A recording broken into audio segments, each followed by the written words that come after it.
that. Now, what we were talking about there, that whole thing of people taking responsibility themselves, well, that's exactly what my next guest has done. Laura Lawson was so fed up of life that she drew up a bucket list of things to do, and she's currently about halfway through her list of 300. Laura, describe the life that you had previously and what led you to creating this list. Hi there. Well, basically, I was just living life on repeat, going to work and a dead-end job. I'd gained a lot of weight and I was doing nothing with my spare time. And was there a trigger? Did you sort of wake up one day and think, oh, there must be more to life than this?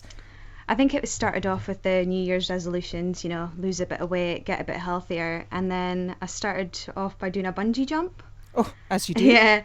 And then after the bungee jump, I looked into other things to gain new life experiences, and the bucket list started from that.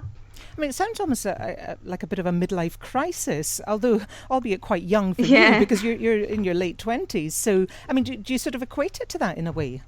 Not at all. I just don't want to have to wait until I am midlife to start everything I want to do now. You're getting on with it now. You're making a start early. Yeah, well, I can. Yeah. Well, tell me about some of the things that you've done. I mean, you said there bungee jump. I mean, you've done a lot of kind of crazy-ish things like that. Yeah, I've walked on fire, I've swam with sharks, I've flown a plane. These sound quite extreme. I mean, was that a conscious decision? I mean, do you have fears about any of these things, like flying? I had 3 fears, which were swimming with sharks, performing in public, and spiders. So I've performed all of them.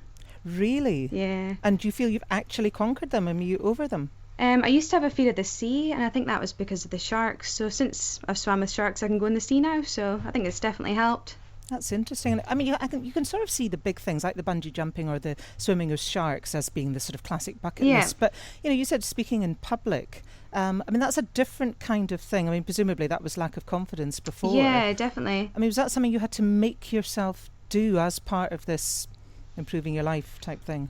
I mean, everyone's got their bucket list items, the bungee jumps and all the crazy things, but this was more of a life goal. So there was the speaking in public, and, I've gone back to college at nights and gained some qualifications. I've got a new job, lost a lot of weight.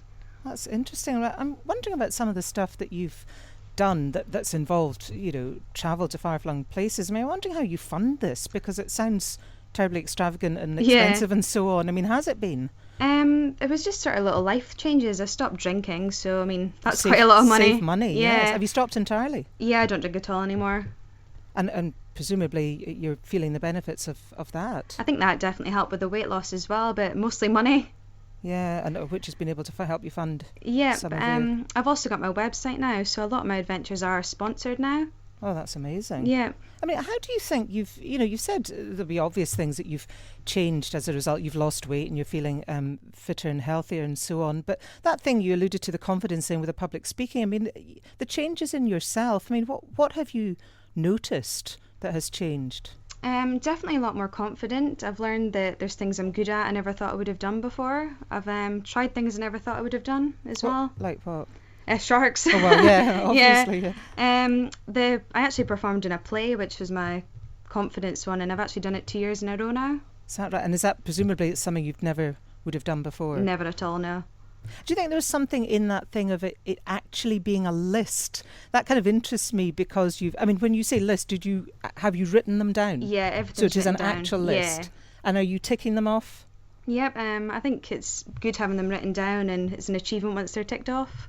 Well, you see, I think, we've spoken to fitness experts on the programme and nutritionists and so on, and there seems to be that thing of, when something is written down, whether it's fitness goals or food goals or cutting down drinking goals or whatever, when it's written down, it can help focus you. Yeah, I mean, I actually have a list for my day-to-day life as well. I find it helps at work and long-term goals as well.